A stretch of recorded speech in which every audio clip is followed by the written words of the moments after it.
Bonjour et bienvenue dans ce nouveau vlog. Alors, on va commencer par parler lecture. J'ai lu dans le recueil de Stephen King, Brume, j'ai donc lu Sable, une nouvelle qui a une trentaine de pages, qui parle tout simplement, entre guillemets, d'astronautes, en tout cas deux personnes venues d'une autre planète, tombées, échouées sur une planète qui est remplie de sable et où le sable prend un petit peu possession de leur âme, prend ouais, totalement possession d'eux. On a l'impression qu'il est vivant, qu'il leur parle. Voilà, j'ai pas forcément beaucoup apprécié cette nouvelle de 30 pages. Alors je trouve que Stephen King, il est très bon dans le terrifique, dans le thriller, mais tout ce qui est science-fiction, sincèrement, il faut qu'il s'abstienne parce que je sais pas, je trouve qu'il a pas les codes.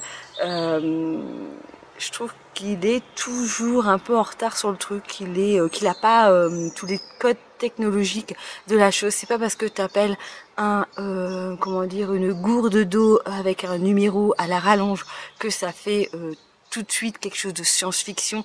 Voilà, je trouve qu'il joue sur certains petits codes de la science-fiction pour donner cet effet science-fiction, alors que son récit aurait pu être extrêmement horrifique avec cette histoire de sable qui peut engloutir ces âmes perdues sur cette planète.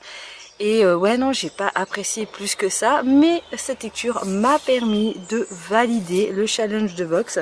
En tout cas, l'un de ses défis, c'était vers l'infini et l'au-delà, lire une œuvre dont l'intrigue se passe sur une autre planète. Voilà pourquoi j'ai lu spécialement juste cette nouvelle dans ce recueil et que je n'ai pas lu le recueil complet. Là-dedans, on a Le Singe qui est sorti au cinéma il y a quelques mois. Mais voilà, ce recueil, comme je vous ai dit, je lis mes Stephen King dans leur chronologique, en tout cas j'essaie, donc on va en reparler dans quelques temps, parce qu'il n'est pas dans mes priorités pour l'instant. Sinon, j'avais envie de vous parler d'une autre lecture que j'ai commencée, aussi pour le challenge de Vox, et je vais laisser un petit peu de suspense sur cette lecture. Ça va remplir la case à travers les âges, lire une œuvre d'un auteur né la même année que toi.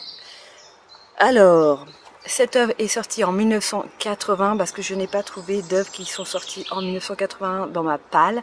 Donc je me suis dit, j'avais le choix entre 81 et 82. J'ai choisi l'œuvre de 81 et c'est donc Lune froide sur Babylone de Michael McDowell que j'ai choisi d'entamer. Voilà. Alors, je ne savais pas que ça se passait sur les bords de la Perdido. Je me suis retrouvée totalement dans l'atmosphère de Blackwater. On est vraiment à quelques lieues de Blackwater.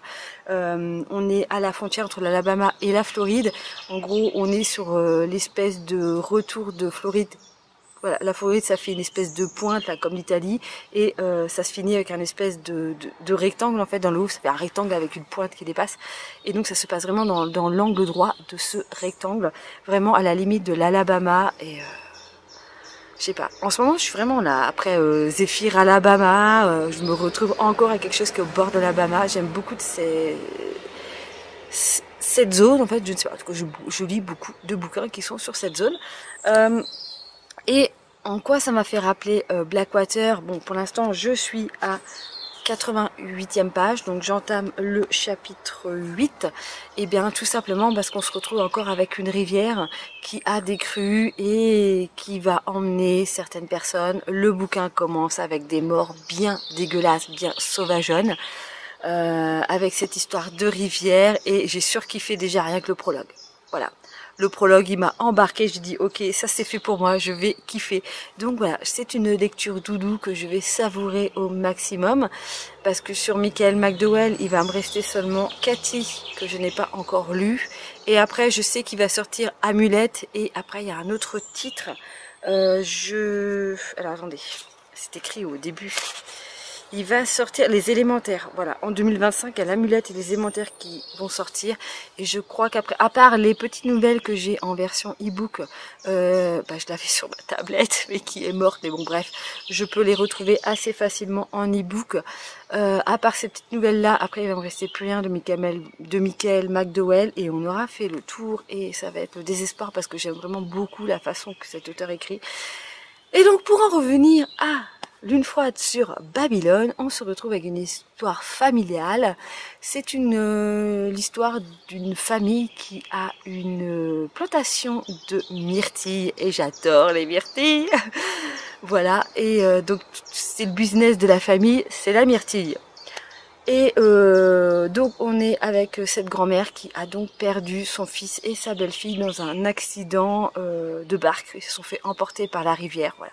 Dans le prologue, on nous explique les pourquoi du comment de cet accident. Je ne vais pas vous divulgacher ça là maintenant, il faudra lire le bouquin. Et au début de ce livre, eh bien, elle perd aussi sa petite fille. Alors pas dans les mêmes conditions, mais aussi en lien avec cette rivière. Voilà ce que je peux en dire pour l'instant. Alors moi, j'avais lu le 4e de couverture quand j'avais acheté ce livre et ça date déjà au moment où il était sorti. Donc ça fait déjà 6-8 mois. Et je n'avais pas donc lu que dans la 4e du cours, on te spoilait déjà sur l'histoire de la mort de cette jeune Margaret. Moi j'ai découvert que j'ai complètement zappé, Mémoire de poisson rouge. Je l'avais totalement zappé et j'étais bien contente justement de l'avoir zappé parce que c'était un événement où je dis waouh, elle aussi elle meurt, mais c'est quoi ce bouquin? Voilà, donc on est encore comme d'habitude dans une histoire familiale à la Blackwater où il va se passer des morts bien dégueulasses. Voilà, bien cruelles, que ce soit faites par des humains ou par la nature, tout simplement. Et c'est surtout en fait le dégueulasse dans la description de la scène. Je trouve qu'il a une façon de faire qui est très visuelle et que tu dis oh mon Dieu. Franchement, le prologue, la façon que les deux parents meurent, tu es là, oh mon Dieu, c'est dégueulasse. Et j'ai adoré, j'ai surkiffé ces passages-là. Donc voilà, donc clairement, je vais laisser un petit peu traîner cette lecture. Je vais la savourer. Clairement, je vais pas la lire en diagonale. Vraiment, je savoure chaque mot de son écriture.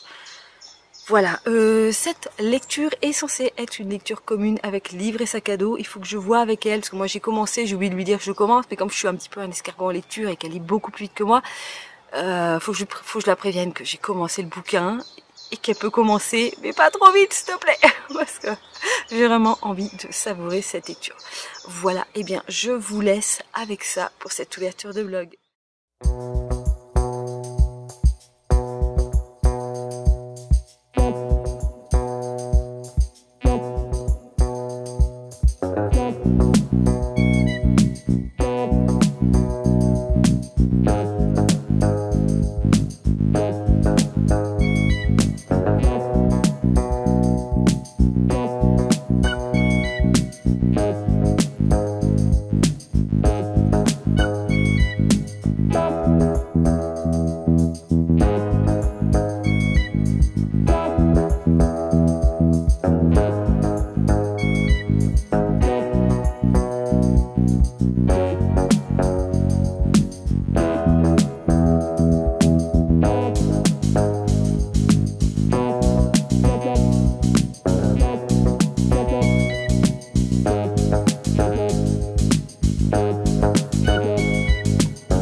reviens d'un petit moment à Rochefort en Terre, qui est situé à peu près à 2 heures, 2 heures et demie de chez moi. Voilà, tout ça pour aller faire le musée de Naya, le musée de l'imaginaire. Je vous ai mis dans les plans juste avant tout ce musée, voilà, tous les plans que j'ai pu faire dans ce musée. C'est purement magnifique, c'est vraiment des œuvres liées au fantastique, à la science-fiction, voilà, il y a un petit peu de tout, il y a des œuvres plus ou moins tordues, il y a quelques petites œuvres un peu malsaines en quelque sorte, parce qu'on est avec des crânes, avec des animaux décomposés, des corps décomposés, des choses comme ça, avec des trucs un petit peu reconstitués, un petit peu bizarres, voilà. J'ai passé un super bon moment là-bas. Alors j'avais déjà visité Rochefort-en-Terre il y a quelques années, mais je n'avais pas eu l'occasion, c'était au moment du festival médiéval. Donc voilà, il y avait un marché médiéval, tout ça, la petite ville est vraiment dans cette ambiance médiévale, ce petit village. Et je n'avais pas eu l'occasion d'aller visiter le musée qui est là-bas. Et donc là, c'est chose faite. Voilà, donc j'ai passé un super bon moment là-bas. Il y a quand même 300 œuvres à aller voir. C'est super sympa. Et bien sûr, à la sortie, à l'entrée et à la sortie, il y a une boutique. J'en ai profité pour regarder ce qu'il y avait et bien sûr il y a énormément de bouquins sur différents artistes, tout ça. Je me suis retenue de prendre des livres. Alors il y avait des livres qui étaient dans ma wishlist que j'ai croisés, dont un en particulier que je vois très très rarement et je pensais qu'il n'était plus disponible sur Amazon parce que j'ai pas mal de bouquins qui datent un petit peu dans ma liste et qui sont malheureusement plus disponibles, comme le livre sur de cinéma sur les zombies. Et là, en fait, j'ai pris un bouquin en me disant oh, c'est un que je veux et je crois qu'il est plus disponible, j'ai pas regardé, alors qu'en fait, si, il est encore disponible, mais bon, c'est pas grave. Fallait mieux acheter un bouquin dans une boutique qui vend des bouquins, une librairie, que directement sur Amazon. On est d'accord. Donc, je me suis procuré ce magnifique bouquin sur John Carpenter. C'est ce bouquin qui, en fait, va expliquer les références de son genre, de ses films d'horreur, et il n'a pas fait que des films d'horreur. Il a aussi fait des œuvres politiques. En gros, ça nous explique sa filmographie qui est influencée par le western classique et voilà. C'est une immersion totale dans la filmographie du cinéaste à travers les événements qui ont défini sa carrière, ses influences visuelles à son rôle de compositeur en passant par de nombreuses déconvenues hollywoodienne. Voilà, c'est un petit peu une biographie de sa filmographie, l'explication de tous ses films. C'est pas forcément l'un de mes cinéastes chouchous, moi je suis beaucoup plus sur Romero, mais John Carpenter a quand même beaucoup marqué le cinéma d'horreur et j'aime beaucoup me renseigner comme ça sur les personnes, les personnalités qui ont beaucoup influencé d'autres cinéastes. Voilà, donc j'avais envie d'avoir ce livre, donc je l'ai vu, je l'ai pris, je n'ai pas cherché. Il y avait énormément de petits objets de décoration ésotérique. Il y avait beaucoup de crânes dans des globes, des crânes, des sculptures de crânes un petit peu bizarres, tout ça. Et j'ai craqué sur cette petite chose que je vous mettrai en plus gros plan parce que là vous allez rien voir, qui est en fait un petit... alors j'aurais dit une petite chauve-souris momifiée. Je cherche mes mots, je suis désolée. Je reviens de 5 heures de trajet, plus un petit peu de marche, tout ça. Je suis claquée. Et ouais, donc c'est une petite chauve-souris, je pense, ou un petit oiseau, un petit... je sais même pas c'est quoi comme oiseau. Avec un petit bec pointu, donc un petit corbeau, bon bref, un petit oiseau momifié et en fait c'est une amulette de protection contre les mauvais esprits, ça permet de purifier et de surtout de te protéger. Alors cette amulette va surtout, son but précis n'était pas forcément ce côté ésotérique, c'est surtout que ça va faire un très joli élément dans ma collection, dans mon petit cabinet de curiosité où j'ai pas mal de petits animaux, petits animaux, coléoptères, papillons, voilà. Je dis papillons, j'ai même pas de papillons. Je n'ai pas encore de papillons.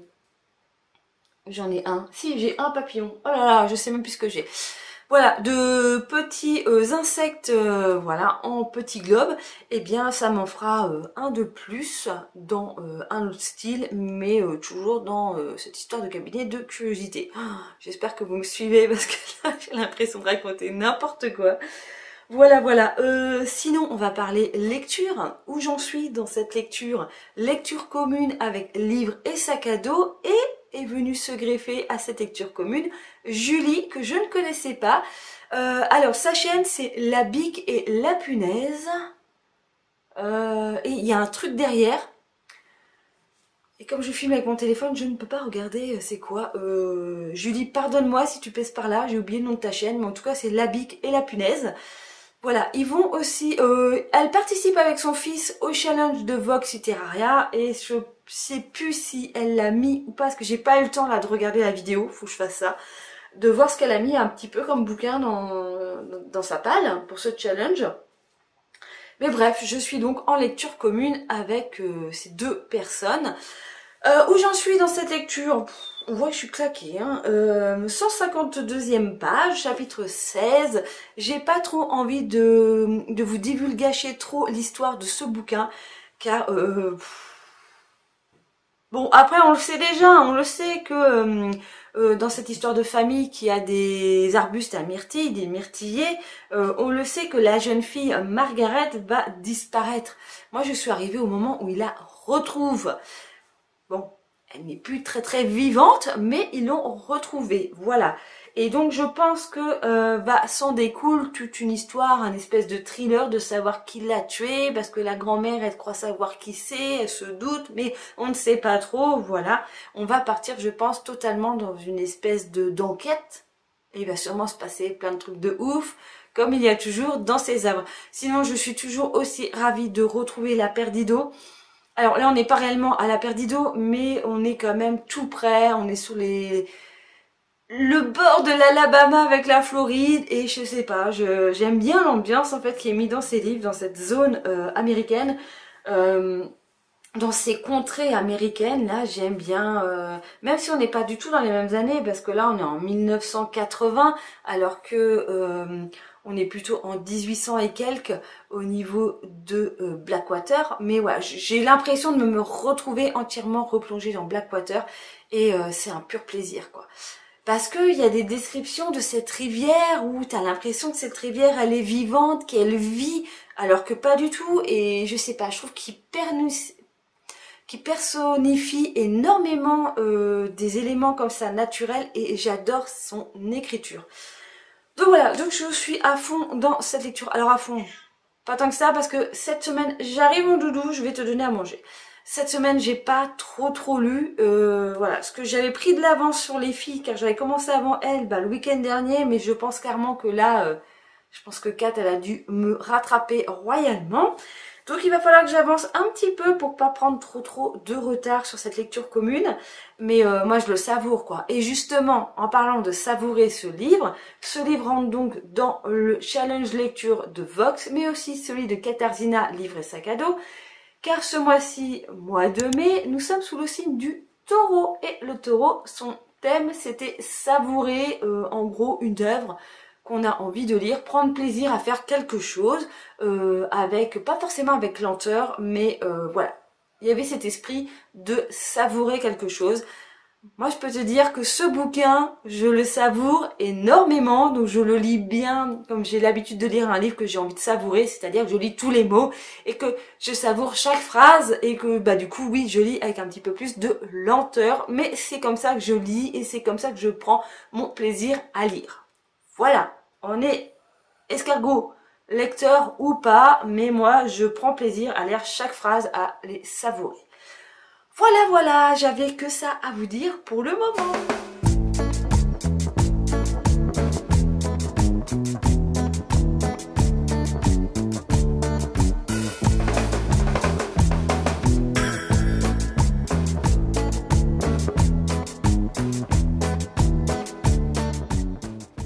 Hey, on est le vendredi 16 mai, je n'ai toujours pas terminé Lune froide sur Babylone, mais je surkiffe ce bouquin. On est de rebondissement en rebondissement. Comme je vous ai dit, c'est une enquête un petit peu policière pour savoir qui a tué Margaret, mais il va se passer d'autres événements, d'autres meurtres, vous vous en doutez bien. Et donc on va suivre un petit peu ce... Alors c'est pas vraiment une enquête parce qu'il n'y a pas un enquêteur. Voilà, mais on suit cette enquête un petit peu de loin parce que comme on suit les différents personnages, les différents protagonismes de cette petite ville, eh bien voilà, on suit. Je vais pas vous spoiler, je vais pas vous raconter toute l'histoire, mais voilà, on suit différents personnages et on arrive à avancer donc dans cette enquête, dans l'histoire de cette ville, tout simplement parce que finalement c'est l'histoire globale d'une ville et pas seulement d'une famille, même si ça tourne énormément autour de cette famille qui a ce domaine avec ses plants de myrtille. J'en suis au chapitre 37, c'est-à-dire page 325 sur 430 pages, donc je suis quand même près de la fin. Je sais pas si je vais avoir le temps de trop lire ce week-end parce que ce soir j'ai du monde chez moi pour l'apéro, barbecue pour une fois où il fait beau. Et puis demain je vais à une première édition d'une fête médiévale féerique. J'espère vous faire quelques petits plans, voilà, pour vous montrer ce que ça aura donné. Donc voilà, je vais être pas mal occupée, j'ai pas mal de choses à faire à l'extérieur, donc je pense que je vais pas trop lire. Peut-être dimanche, mais voilà, clairement je vais pas le finir pour la fin de la semaine.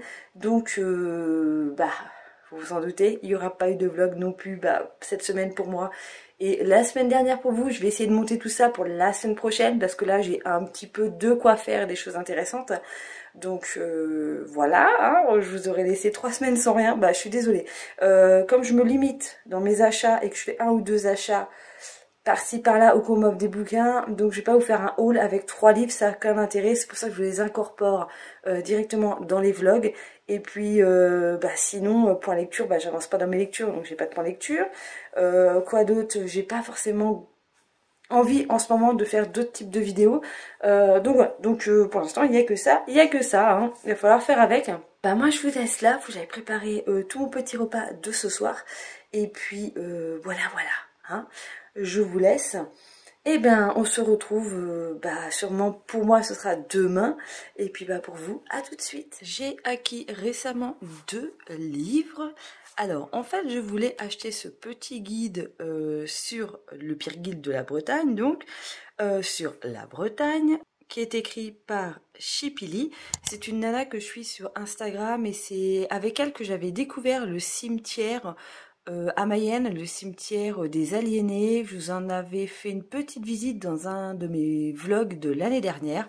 Je pense que c'est à peu près avril, mai ou juin de l'année dernière, voilà. Et je la suis sur Instagram, elle fait plein de posts sur des lieux comme ça un petit peu original en Bretagne, et elle a fait tout un guide en fait sur la Bretagne. Alors la Bretagne au sens large, ce qui m'a fait un petit peu rigoler, voilà, parce que étant dans le Finistère, voilà, la Bretagne c'est l'Ille-et-Vilaine, les Côtes d'Armor, le Finistère, le Morbihan. Point barre. La Loire-Atlantique appartient au Pays de la Loire. Je suis originaire des Pays de la Loire. Et donc, pour moi, la Loire-Atlantique ne fait pas partie de la Bretagne. Là, voilà, elle l'a mis dedans. Bon, petit couac déjà, là, dès le début. Et puis après, il y a pas mal de petites visites très intéressantes. Mais je trouve que c'est extrêmement succinct, voilà. En gros, je suis assez déçue de ce livre. Car je m'attendais vraiment à des anecdotes hyper particulières, à pas forcément glauques ou des choses comme ça, mais voilà, quand même des anecdotes assez intéressantes, et j'en ai pas appris plus. Alors il y a le fameux musée que j'ai fait, que je vous ai présenté juste avant dans ce vlog, le musée de Naya, qui est déjà à la base donc c'était sur l'art de l'imaginaire, voilà, tout ce qui était fantastique, mais en fait la grotte qu'il y a dans le bas du musée où il y a cet instrument de musique là, en fin de compte c'est la grotte de la sorcière, voilà, a-t-elle vraiment existé? Il y a un petit chapitre là-dessus, mais c'est vraiment succinct, on n'a pas forcément la réponse, on n'en sait pas plus, c'est très... pour moi, je trouve que, alors elle a fait des recherches, hein, c'est pas le problème, mais je trouve que c'est quand même assez succinct au niveau des explications, voilà. Donc bon, voilà, je l'ai cherché partout, je voulais pas l'acheter sur Amazon, dans mon espace culturel, il était censé l'avoir, je suis passée 20 minutes à chercher dans les rayons de guide touristique, dans les rayons de la Bretagne, je ne l'ai pas trouvé.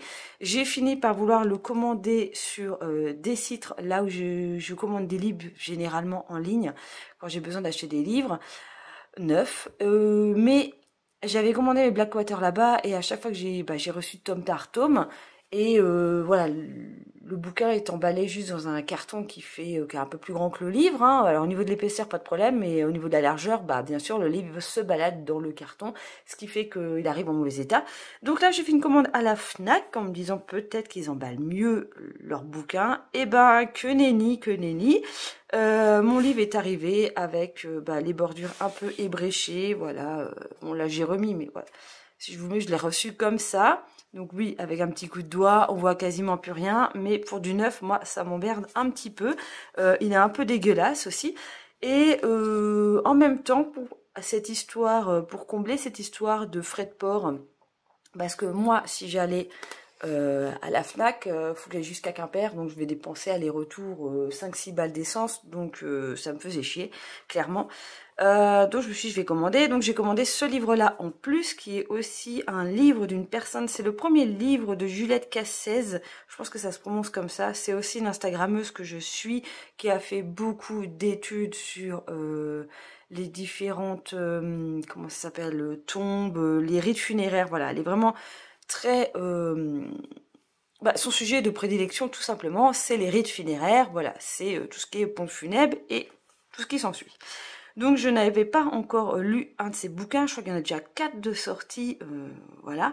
Et je crois qu'elle en sort quasiment un par an. Alors, celui-là aussi est arrivé, j'adore, en mauvais état. Merci la Fnac. Voilà, donc c'est vrai, c'est très très minime, mais moi, ça me fait chier d'acheter des bouquins neufs dans un état comme ça. Là aussi, alors je l'ai pas encore lu, je l'ai juste feuilleté. Franchement, je m'attendais à un... Alors, j'avais pas le détail du bouquin, donc je pensais qu'il était plus grand. Et surtout, je m'attendais à avoir des photos, des choses comme ça, par rapport au rite. Voilà, avoir des visuels, des dessins, des photos pour expliquer les choses. Et non, nous avons que du texte.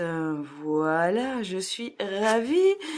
Donc clairement, ouais, ça n'a pas été les meilleurs achats de l'année. Là, j'en ai pour 36 € pour les 2 bouquins.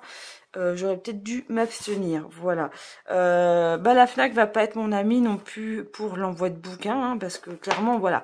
Je veux dire, quand j'achète en occasion, je les reçois dans le même état, et souvent, bah oui, c'est dû au transport, mais là aussi, dans un carton. Au niveau de l'épaisseur, pas de souci, mais les bouquins devaient un petit peu se balader dans le carton. Il n'y a pas de protection, il n'y a pas de papier bulle, il n'y a pas de papier carton avec. Et ouais, ils ont morflé, quoi. Donc, je trouve ça un peu triste qu'en 2025, on est encore à un stade comme ça où tu peux acheter des bouquins en ligne et qu'ils te les envoient dans un état pitoyable. Voilà, en tout cas, ça aurait été mes 2 petits achats de ce mois-ci avec... j'ai pas acheté un truc en début de mois, je ne sais plus. Si, le bouquin de Carpenter, oui, au musée. Bon, là, au moins, je l'ai eu en très très bon état, voilà. Tout ça pour dire qu'il faut mieux que j'achète en physique, que je me déplace. Au moins, je ne suis pas déçue. C'est moi qui choisis l'état du bouquin dans le rayon, à la place de commander, hein. On va dire que c'est... Voilà, c'est le destin qui me fait un signe d'arrêter de commander en ligne et d'aller directement en magasin. Alors, ce petit samedi au marché médiéval du cloître plébin, eh bien, vous n'aurez pas d'image. Alors oui, j'y suis allée. Ça commençait à 11 h du matin. C'était marqué restauration sur place, boissons, de nombreux vendeurs. Donc un marché médiéval, un camp médiéval. Voilà, animation, maquillage pour enfants, conteur, tout ça. Là, moi, je m'attendais vraiment, je m'étais fait un gros film d'un truc de ouf, où vraiment ça va être une grosse ambiance bien médiévale, malgré que ce petit village n'est pas du tout n'a pas un château ou quoi que ce soit, hein, et même pas dans une ambiance médiévale, ce que je connaissais pas. J'avais jamais mis les pieds là-bas, et bon, ça reste un petit village classique breton. Alors déjà... Je me suis dit, on va y aller pour midi 1 h, histoire de manger sur place, manger des mets médiévaux, voilà, un petit verre d'hydromel, tout ça, ça va être super sympa. Donc déjà, arrivé sur place, il n'y a pas de parking, sympa. Ok, c'était une première édition, l'organisation peut être un petit peu chaotique, on est d'accord. Je le conçois. Donc, je fais un aller-retour dans le village pour essayer de trouver une petite place. Je constate que ça va être un peu compliqué, donc je finis par m'installer sur un bord de trottoir auprès d'un passage piéton, le truc pas très top, mais bon, en même temps il n'y avait pas un chat dans la rue, il n'y avait pas 15 000 bagnoles à passer, c'était pas le gros bordel, voilà, c'est juste qu'il y avait beaucoup de voitures sur les deux côtés de la route, il n'y avait pas de place pour se garer, donc j'ai fait comme tout le monde, je me suis garée un petit peu à l'arrache. Non, je n'ai pas eu de PV, je n'ai pas eu de problème avec ma voiture, voilà, tout se passe bien. Tout ça pour dire que j'ai quand même eu le sentiment qu'il y avait déjà plein de monde, et pas que les exposants, et qu'il y avait déjà pas mal de visiteurs en train de se balader dans ce petit camp médiéval. Arrivé sur place, à l'entrée, bon bah on le savait que c'était 3 € l'entrée, donc ça je veux bien donner 3 € parce que il y a toute l'organisation, tout ça, il n'y a pas de souci. Donc voilà, on fait un premier tour du marché. Alors le marché, en gros, c'était un grand rectangle avec tous les exposants tout autour. Bah, il n'y avait pas un chat. Il n'y avait pas de clients, ce qui fait que j'ai pas osé filmer les marchands parce que je me voyais pas trop... voilà, avec mon téléphone, filmer leurs marchandises avec les prix et tout, c'était un petit peu bizarre. Alors oui, il y avait des marchands de cuir, de sacoches en cuir, des gens qui font des, je sais plus comment ça s'appelle, de l'impression sur bois. J'ai vu un truc super sympa, c'était une petite planche qui faisait aller 20 cm de long. C'était un petit Ouija sur une planche à découper avec le petit manche. Et en gros c'était marqué Ouija apéro, voilà, une planche à apéro avec un Ouija. Je dis putain c'est sympa, ouais, c'est fait en impression sur le bois, donc pas quelque chose de vraiment très compliqué. Tout dépend si le gars il fait réellement à la main ou s'il a une machine, un peu comme une machine à broder, une machine à brûler le bois quoi. Bref, je regarde le prix, 50 balles. What? C'est un petit peu cher hein.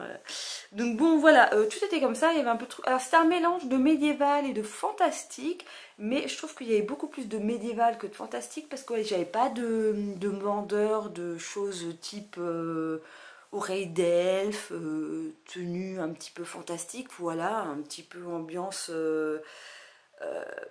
Hobbit et tout le bordel, voilà. Donc on a juste fait le tour, en plus il faisait un cagnasse, voilà.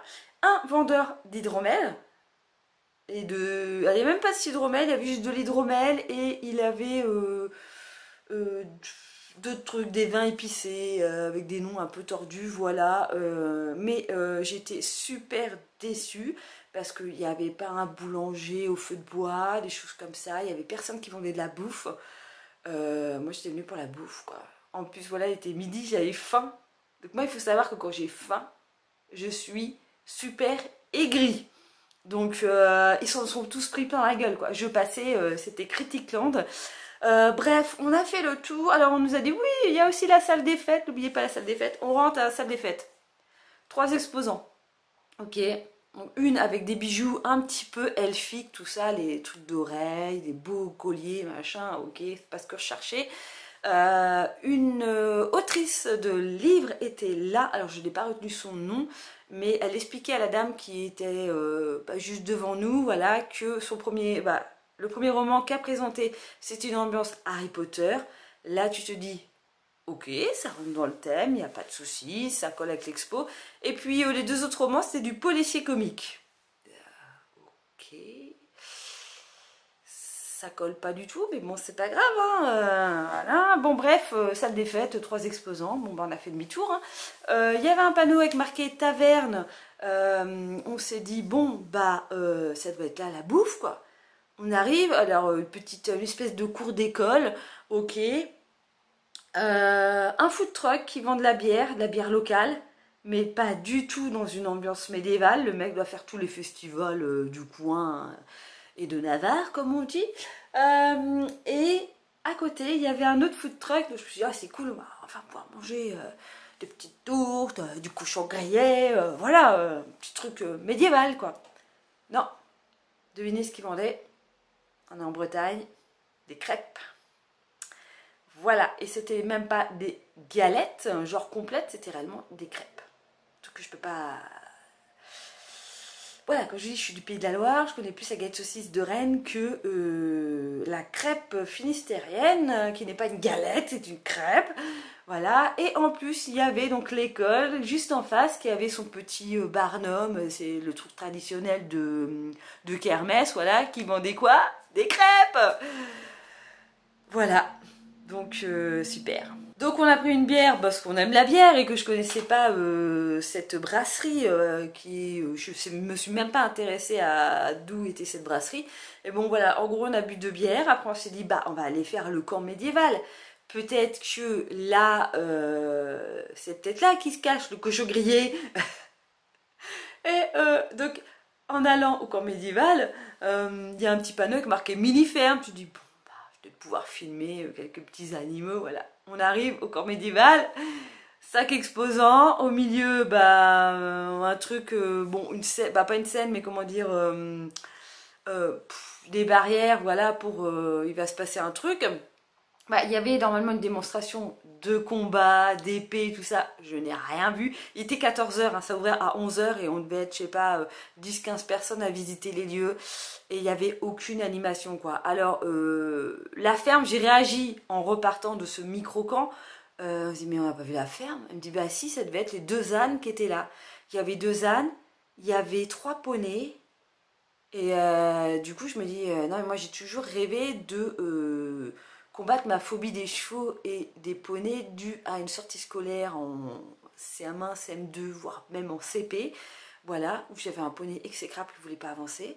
Et j'ai dit, putain, il y a des poneys, il n'y en a que pour les gosses, il n'y a rien pour les adultes, quoi, ça me bien fait chier. Oui, voilà, donc il y avait encore un mec qui vendait des pots, des trucs faits sur des pots d'animaux, là, des pots de moutons, des pots de renards.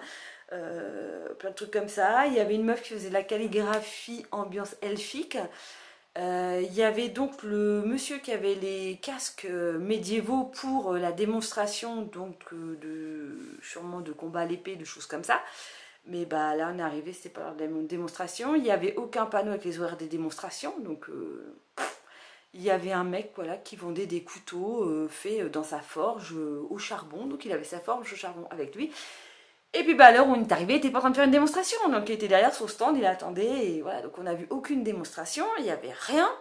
Donc comme je vous dis, il n'y avait pas de bouffe médiévale, c'était le minimum que j'attendais de ce lieu, donc du coup bah non j'ai rien filmé parce que puis vu que j'étais en mode aigri, ils ont tous, comme je vous dis, ils ont tous pris cher quoi.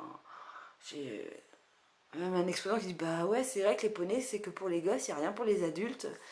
Bah ouais, il n'y avait rien pour les adultes, quoi. Je n'ai pas vu cette espèce de... Dans la présentation, en fait, dans l'affiche de la manifestation, c'était marqué maquillage pour enfants. Je n'ai même pas vu un stand où on maquillait les gosses. Je n'ai pas vu de compteur. Je sais pas où il était. Il n'y avait pas d'ambiance. Ok, ils avaient mis il y avait quelques stands qui avaient un fond sonore et qui avaient donc... mis de l'ambiance médiévale au niveau musical, mais il n'y avait pas un petit troubadour avec sa... c'est pas une guitare là, je sais plus comment ça s'appelle, son petit instrument de musique en train de chanter au milieu de tout le monde, de passer, machin, il n'y avait pas d'animation, il n'y avait rien. Alors j'ai dû y aller franchement c'est sûr au mauvais horaire, j'aurais dû me pointer à 5h, 6h sauf que j'avais autre chose à faire ce jour-là et je me suis dit c'est cool, on va y aller en début d'après-midi, on va manger là-bas et puis on repart. Mais voilà, il ne s'est totalement rien passé, on a fait un deuxième tour au niveau des exposants. Alors oui il y avait des choses magnifiques, bon après comme souvent dans ce type de marché c'était hyper cher mais c'est vrai que j'avais pas... je vous dis, il n'y avait pas de vendeur de tourtes, il n'y avait pas de boulanger avec du pain à l'ancienne, il n'y avait rien, il n'y avait pas des gâteaux à l'ancienne, il y avait que dalle, il n'y avait même pas un cochon qui se baladait. Voilà, je veux dire, il y avait... Ah ouais, non, mais j'ai fait chier avec mon cochon grillé, mais j'ai dit, merde, il n'y a rien de médiéval, il n'y a même pas un stand où tu peux picoler ton petit machin tranquille, quoi. Il y avait que dalle, donc du coup, bah non, je n'ai pas filmé. Je suis repartie extrêmement déçue. Alors ok, c'est une première édition, il y avait quand même une vingtaine d'exposants. Au niveau du marché, c'était quand même bien achalandé, mais voilà, je trouvais qu'il manquait une petite troupe, le petit bouffon du roi se balader, à faire chier les passants. je sais pas, moi je m'étais encore fait une idée d'un truc hyper sympa, bien léché, avec beaucoup de choses, et que finalement c'était qu'un pauvre marché avec des gens qui font de l'artisanat. Et je me suis même dit, dis donc, si je bougeais un petit peu mon cul à faire un peu plus d'attrape-rêve, vu que c'est un peu fantastique, féerique comme thème, plus le médiéval, si je mets mes pentacles et trucs comme ça là-dedans, voir si je fais un peu des choses un petit peu dans des coloris plus naturels, vu que généralement je bosse sur du bois et avec des fils de jute, des choses comme ça, donc on est quand même dans des choses assez naturelles. Je me dis, il y avait moyen que je vende quelques petits attrape-rêves là-bas à monter un stand. Là, je suis plus en train de me dire, l'année prochaine, je vais peut-être m'inquiéter et monter un stand là-bas que d'y aller en tant que visiteur, parce que je me suis royalement fait chier, quoi. Voilà, donc du coup, bah, il n'y a pas d'image. Je suis désolée. Il n'y a pas d'image. Sinon, eh bien, bonne nouvelle, hein, quand même, on va pas rester que sur des choses négatives comme ça. J'ai fini ma lecture commune, donc Lune froide sur Babylone. J'ai enfin appris le titre de ce livre. On comprend tout à fait le rapport avec la lune au fur et à mesure, surtout vers la fin de ce livre. J'ai beaucoup aimé cette œuvre, même si on n'est pas sur une réelle enquête policière, parce qu'on comprend assez rapidement quel est le personnage tueur dans cette ville qui a manigancé tout ça, le pourquoi du comment, on le sait assez rapidement, et surtout en fait on va passer beaucoup de temps dans les derniers chapitres à essayer de voir à quel prix il va payer ses conneries.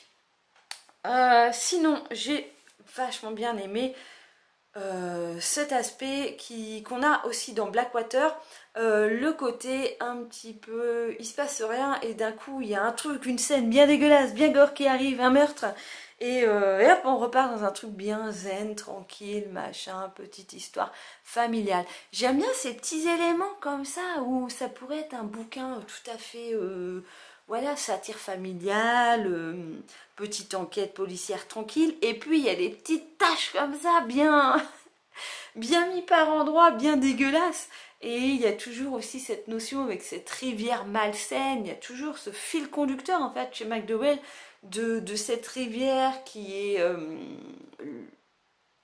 où tout se découle quoi au fil de l'eau. Tout le roman suit un petit peu cette rivière, alors peut-être moins que dans Blackwater, parce que Blackwater c'était vraiment le personnage central. Là, disons que la rivière est plus témoin de choses. Si elle pouvait parler, elle aurait pu, le bouquin aurait pu faire que 100 pages. Voilà, c'est ça que j'ai plutôt envie de dire. Voilà, j'ai beaucoup aimé son écriture.